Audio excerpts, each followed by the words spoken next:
But government যদি transparent হন, রাজনীতিবিদরা সবাই যদি ট্রান্সপারেন্ট হন, সব পলিটিক্যাল লিডারের নেতারা যদি ট্রান্সপারেন্ট হন, এখানে বিরোধ হওয়ার কিছু নাই।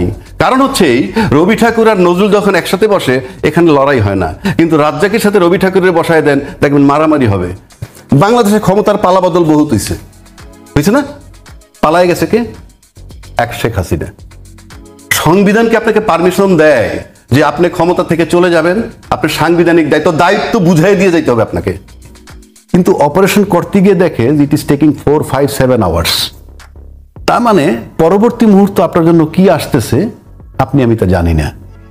প্রশ্ন হচ্ছে যে কথাগুলা রনি ভাই যেমন একটা কথা বলল, এই যে যারা ক্ষমতা আসছে এখন একটা মজা পাইছে। ক্ষমতাটা কিন্তু দায়িত্বশীল লোকের জন্য মজার নয়, দায়িত্বের। এখন ইউনূস সরকারের প্রতি সেই দাবি তো সবারই ছিল, আশা ছিল সবার। উনি দেবতা না, ইউনূস সাহেব অনেক কিছু, উনি নোবেল বিজয় করছেন, ইয়ে করছেন, ভালো মানুষ হতে পারেন, কিন্তু দেবতা তো না, ভুল তো তার হতেই পারে। কিন্তু প্রশ্ন হচ্ছে, আমি রনিবেকে একটা প্রশ্ন করি যদি, যে আজকে যে সরকারটা 5ই আগস্ট অন্তত যে সরকারকে সবাই সহযোগিতা করছে, কোনো ডাউট নাই, 5ই আগস্টে এই সরকারকে তো সবাই সহযোগিতা, 8ই আগস্ট থেকে 8ই আগস্ট হইল, 5ই আগস্টের পরে এই সমস্ত রাজনীতিবিদগুলো কিন্তু বিগত 12 বছর আওয়ামী লীগের বিরোধিতা করছে, তাকে ক্ষমতাচ্যুত করার জন্য আন্দোলন, শুধু আন্দোলন করছে, ওই তো আন্দোলন করছে, বিরোধিতা করছে, সবকিছু করছে। তা সত্ত্বেও সে 15 বছর ক্ষমতায় ছিল। আপনি বিরোধিতা করা সত্ত্বেও 15 বছর ক্ষমতায় ছিল, আর সহযোগিতা করা সত্ত্বেও সে 12 মাসে তালমাতাল। মানে আমি বুঝাইতে চাচ্ছি এটা কোন সহযোগিতার নমুনাটা কি? আপনি সহযোগিতা করে 12 মাস রাখতে পারতেছেন না, সব এলোমেলো হয়ে যেতেছে। আর 12 বছর বিরোধিতা করছেন যাদের, তারা 15 বছর কমফোর্টেবলি ক্ষমতায় রয়েছে। এতে যে মানুষ মারতে সেগুলো এখন ইম্যাটেরিয়াল হয়ে গেছে। এখন আপনি আসেন যে নির্বাচন চায়, কেন চায়? যারা চায় তারা কেন চায়, যারা চায় না তারা কেন চায় না? নির্বাচনে যারা চাচ্ছে অপরাধ না, নির্বাচন চাওয়া একেবারেই অপরাধ না গণতান্ত্রিক দেশে। আপনি গণতান্ত্রিক প্রক্রিয়ায় ক্ষমতায় থাকবেন, এটাই স্বাভাবিক। কিন্তু আপনি যে নির্বাচনটা চাচ্ছেন ক্ষমতায় যাওয়ার উদ্দেশ্যে, কিন্তু পাশাপাশি আপনার এই উদ্দেশ্যটাও থাকতে হবে যে আমি সুষ্ঠু নির্বাচনের মাধ্যমে ক্ষমতায় যাব, সুষ্ঠু নির্বাচনের মাধ্যমে ক্ষমতায় যাব, এই চাওয়াটাও থাকা উচিত। সেই চাওয়াটা কি নাই? সেটা বলছি। এখন সে চাওয়াটা আমি তো বলতে পারবো না, কিন্তু জামাত ইসলামের আমির বলতেছে দেশে এমন, মানে এখন যে বর্তমান পরিস্থিতিতে কিসের নির্বাচন, তাহলে এই কোশ্চেন মার্কটা তো সে করছে।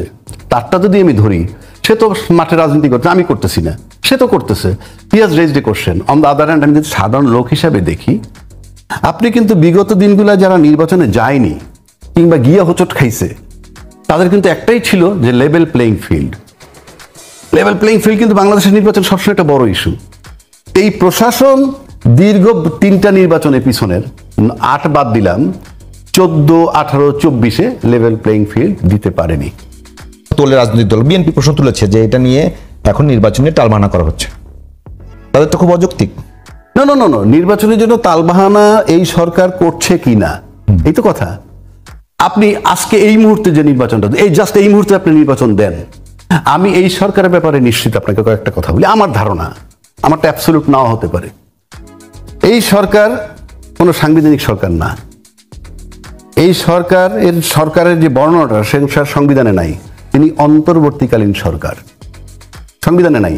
সংবিধানে 2টো সরকার আছে, একটা হলো সংসদ প্রতিনিধি নির্বাচনের মাধ্যমে, আর একটা হলো তত্ত্বাবধায়ক সরকার।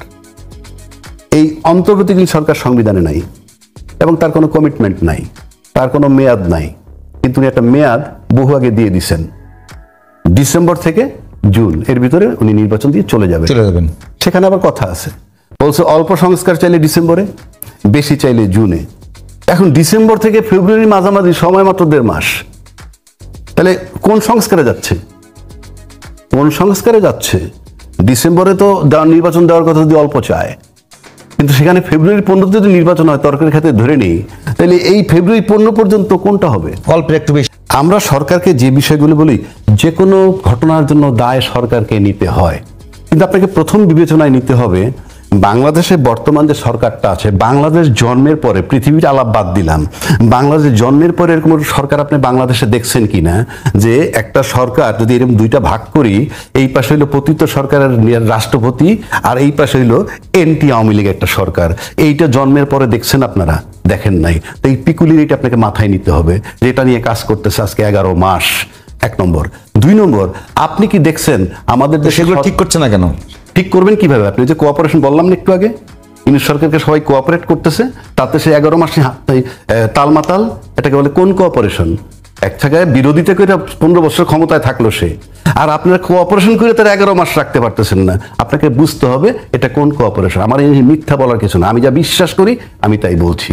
কারণ আপনি এটা দেখেন না যে ওই পাশে তো আওয়ামী লীগ রাষ্ট্রপ্রধান আর এই পাশে এনটি আওয়ামী লীগ বসে আছে, আপনি এটা কিভাবে মিলাবেন? 1। 2, আমাদের দেশে শাহাবুদ্দিন সাহেব টেক ওভার করছিল, আমাদের দেশে লতিফুর রহমান নির্বাচন করছে, ওই যে যেটাকে বলে তত্ত্বাবধায়ক সভার 3 মাস 6 মাসে নির্বাচন করে যেটা গেছে। তারা ছিল কোথায়? আসছিল জাস্ট সরকার বলতে যাবো যে সে লোকগুলা চলে গেছে, টোটালটা সাজানো ছিল। আপনি এসে বসেছেন, নির্বাচন দিয়ে চলে গেছেন। আর এবার কি হয়েছে? অর্ধেক তো বললামই আওয়ামী লীগ আছে, তারপরে কি বাইতুল মালের খতিব পলাতক, বাংলাদেশের গভর্নর পলাতক, বিচারপতিরা পলাতক, 626 জন ক্যান্টনমেন্ট আশ্রয় নেওয়া। এ কোন দেশ? আপনি সেই দেশে চট করে চাইতেছেন। আবার এই বেনজির বলেন, আজিজ সাহেব বলেন, বেনজির সাহেব বলে গেছে আমাদের 90% পুলিশ এখনো আওয়ামী লীগের, প্রকাশ সেগুলা। তা আপনি কি করবেন? 16 বছর যারা নিয়োগ দিচ্ছে সেই লোকগুলো আপনি কোথায় বদল করবেন? 1 তলারটা 2 তলায়, 2 তলারটা 7 তলায়, 7 তলারটা 9 তলায়, লোক তো সেই একই। কোথায় আছেন আপনি? আপনি তো সবকিছু কনসিডার করতে হবে। তারপরে আপনি বলেন, এই যে কত কনফিউজিং কথাবার্তা, কত কন্ট্রাডিক্টরি। আলী রিয়াজ বসছেন ঐক্যমত্য ইয়েতে, উনিকে বিদেশি নাগরিক, এই বিতর্ক আছে। তো বিদেশি নাগরিক যখন চালাইতে পারবে না, বিদেশি নাগরিকের আলোচনায় যাচ্ছেন কেন? ওয়াই আপনি যাচ্ছেন কেন? মেক ইউর সেলফ ডিটারমাইন্ড, আমি যাবো না।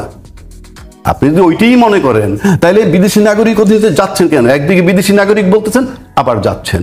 এইদিকে ধরেন বাংলাদেশের সবচেয়ে বড় স্টেক হোল্ডার যে দলটা রাজনৈতিক, তারা এখানে বলতেছে অমুক 2 জন উপদেষ্টার এবং খলিলুর রহমান সাহেবের পদত্যাগ চাই। আবার লন্ডনে গিয়ে সেই খলিলুর রহমান তাদের যে মাথা, সবচেয়ে বড় মাথাটা, তাকে রিসিভ করে এবং সেটাকে একসেপ্ট করতেছে, এন্ডোর্স করতেছেন। তাহলে আপনি কি করবেন? আপনি এটা সামাল দিবেন কিভাবে? এই সরকার আসার পর 200 আন্দোলন হয়েছে, এই সরকার আসার পর সরকারি কর্মচারী আন্দোলন হয়েছে। কোন রাজনীতিবিদ মাঠে নেমে বলছে এই মিয়া এত নির্বাচিত সরকার না, তোমরা কেন তাকে ডিস্টার্ব করছো? একটা নির্বাচন দেওয়ার জন্য সুযোগ দাও। আর তারা আসার পর যে আন্দোলনগুলো করছে, এটা তো এই সরকারের ক্রিয়েশন না, এটা তো আগের দাবি দেওয়া তাদের নিয়ে আসছে এই সরকারের সময়। আমরা কিন্তু কেউ বলি নাই যে ভাই তোমরা কেউ ডিস্টার্ব করো না, ওনাকে সুস্থ মস্ত কাজ করতে দাও, একটা নির্বাচন দিয়েছো, কেউ বলি নাই। আমরা মুখে আমরা যতই বলি, কোনো রাজনৈতিক দল এটা বলে নাই। হয়তো কি না হয়তো পরের কথা, that would have been a part of cooperation, সেটা আমরা দেখি নাই। তা আপনি সরকার কি করবেন? আপনি ফুল টাইম টালমাটাল করতেছেন।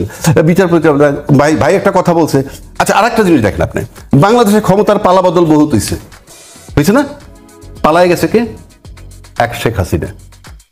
সংবিধানকে আপনাকে পারমিশন দেয় যে আপনি ক্ষমতা থেকে চলে যাবেন, আপনার সাংবিধানিক দায়িত্ব বুঝাই দিয়ে যেতে হবে আপনাকে। আপনি কোথায় গেছেন? সংবিধান তো ডাস্টবিনে ফেলে দিয়ে আপনি চলে গেছেন। আপনার সংবিধান তো ডাস্টবিনে, মুক্তিযুদ্ধের চেতনা সহ আপনি চলে গেছেন। আপনি এটা কি করবেন? আপনি সংবিধানের দায়িত্ব ছুঁড়ে মেরে চলে গেছেন, এটার কৈফিয়ত কি? কাকে দায়িত্ব বুঝাই দিয়ে গেছেন? আপনি যে নির্বাচন চান, আমাকে দায়িত্বটা বুঝাই দিছে কে? আমাকে বসাইছে সংবিধান 106 দ্বারা সুপ্রিম কোর্টের ব্যাখ্যা মোতাবেক। তারপরে দয়া করে উনি টাইম দিচ্ছেন যে আমি জুন 26-এর মধ্যে চলে যাব। সে টাইম দিতে বাধ্য না, কারণ তার ওই শর্তের ভিতরে টাইম নাই। আমি কতদিন মেয়াদ বলে দিছে? সুপ্রিম কোর্টের 106 দ্বারায় যে রেফারেন্স আসছে তাতে কি বলছে ওনার কাজ কি, উনি থাকবেন কতদিন? কিছুই বলেন নাই। উনি বলছেন যে আমি চলে যাব। আমি এখন মনে করি রাজনৈতিক দলের যে কাজগুলো, সাধারণ মানুষের কথা বলছে একটা, সংবিধান নিয়ে ভাবে না। পৃথিবীর কোন দেশে সাধারণ লোক সংবিধান নিয়ে ভাবে না। সংবিধান নিয়ে কাজ করে লিমিটেড লোক, হাতে গোনা লোক সংবিধান নিয়ে কাজ করবে, তারপরে সেটা আপনি এক্সিকিউট করবেন। এই যে আপনি আজকে কতদিন ধরে চলতেছে, ইউনূস সাহেব একটা অথর্ব লোক, রাজনীতি বোঝেন না, কিচ্ছু বোঝেন না। রাজনীতির উদ্দেশ্য তো ক্ষমতায় যাওয়া, যারা ভোট চায় তারাও তো ক্ষমতায় যাবে। তারপরে ক্ষমতায় ইউনূস সাহেব চলেই গেছে। রাজনীতি বুঝেন না, উনি ক্ষমতায় গেছেন। আর আপনারা রাজনীতি বুঝেন, তারা তার কাছে নির্বাচন চাচ্ছেন। যে নাকি বিদেশি লোক নিয়ে দেশ গঠন করতেছে, সেই বিদেশি লোক মানেন না, তার সাথে আলোচনায় গিয়ে বসতেছেন। মানে আমি ঠিক বুঝি না যে কোন পদের লোক, আমরা কোথায় আছি, এটা আপনার সমাধান কি করবেন? কঠিন পরিস্থিতি। আজকে এতদিন ধরে আলাপ আলোচনা কেরা ইমেচিউর ইউনুস সাহেব রাজনীতি বোঝেন না, এনজিও চালান, কিন্তু ম্যাচিউরড রাজনীতিবিদরা গিয়েও তো একটা ঐক্যমত্যে আসতে পারলেন না যে তাড়াতাড়ি এগুলো সমাধান করে একটা নির্বাচনে আমরা যাই। এখন এই পরিস্থিতি এমন হইতেছে, সবাই যেভাবে আলাপ ঐক্যমত্যে আসবে কিভাবে? ঐক্যমত্যে আসতে গেলে যে সিচুয়েশন হচ্ছে যে অনেক রাজনৈতিক দল যারা বিভিন্ন সময় ক্ষমতায় আসছে, তাদের ক্ষমতায় যাওয়ার পথটা রুদ্ধ করা হচ্ছে। ইয়েস, এই দায়টা কার? এই যে সামরিক শাসন দেশে আসছে দুইবার, 111 আসছে, তারপরে যে এই ইউনূস সরকার আসলো, এই দায়টা কার? সবাই আসার আগে তো রাজনীতিবিদরা ক্ষমতায় ছিল নাকি আমার বাবা ছিল? একটা বলবেন যে ওই যে না, সবাই তো রাজনীতিবিদ। যদি এই মুহূর্তে বাংলাদেশের সব দাবি অনুযায়ী পিয়ার পদ্ধতিতে নির্বাচনটা হয়, তাহলে তো বাংলাদেশে এই মুহূর্তে যারা আছে কেউ সংখ্যাগরিষ্ঠতা পাবে না। এক, সংখ্যাগরিষ্ঠতা মানে ভালো বলেন। 2 নম্বর কথা হচ্ছে আওয়ামী লীগের যদি ভোট আপনি মিনিমাম ধরেন, এক সময় তো 40 উপরে গেছে তারা, এখন তো 25 বা 20% নিচে দিবেন না। তো তারা যদি কোনো একটা দলের আন্ডারে গিয়ে ঐক্যবদ্ধ হয়, তার মানে তার সিট পাচ্ছে 25% পারলে 75 জন, তার মানে আওয়ামী লীগ ঢুকে যাচ্ছে না? সেটার আনসার তো আমি দিব না। It should be decided by the politicians whether they want Awami League or not. পিয়ার পদ্ধতি না আপনি বলবেন এখন পিয়ার পদ্ধতি, যেটা পিয়ার পদ্ধতির সুবিধা অসুবিধা আছে। আমি ব্যক্তিগতভাবে আমি কিন্তু পিয়ার পদ্ধতি চাই না বা চাই এই মতে আমি নাই, কারণ আমি তো একজন আলোচক। আপনি পিয়ার পদ্ধতি মানে হচ্ছেই, এটা তো আমার বুঝাই বলার দরকার নাই, পিয়ার পদ্ধতিতে যে পরিমাণ ভোট পাবে অত শতাংশ ভোট সিট পাবে। এখন মনে করেন 12 কোটি ভোটার, আমরা 50% ভোট হইল 6 কোটি। 6 কোটি ভোটের যদি 3 কোটি ভোট বিএনপি পেয়ে যায়, 150 সিট পাবে। হিসাব সহজ, 150 সিট পাবে, হিসাব সহজ। এখন 150 সিট সে পাবে। এখন যদি জামাত 80 লক্ষ ভোট পায়, 40টা সিট পাবে ফর এক্সাম্পল। এনসিপি যদি 60 লক্ষ ভোট পায়, 30টা সিট পাবে। এটার মানে হচ্ছে আপনি যদি পিয়ার পদ্ধতিতে যান, তাইলে কি হয়, সমস্ত রাজনৈতিক দল তার ওপিনিয়ন দেওয়ার জন্য সংসদের ভিতরে ঢুকতে পারে, নাম্বার 1। নাম্বার 2 হচ্ছে এটার ফলে আপনি বাইরে আন্দোলন কমাইতে পারেন, যে সব দলের প্রতিনিধি পার্লামেন্টে আছে, সুতরাং বাইরে আন্দোলন করবা না। 3 নম্বর হইলো, এখানে যারা ভোট দেয়, ভোটটা বিফলে যায় না। কারণ আমি ভোট দেওয়ার মানে হচ্ছেই আমি যে দলে ভোট দিলাম তার কেউ না কেউ প্রতিনিধি হিসাবে যাবে। এটা ধরেন আপনার মেরিট।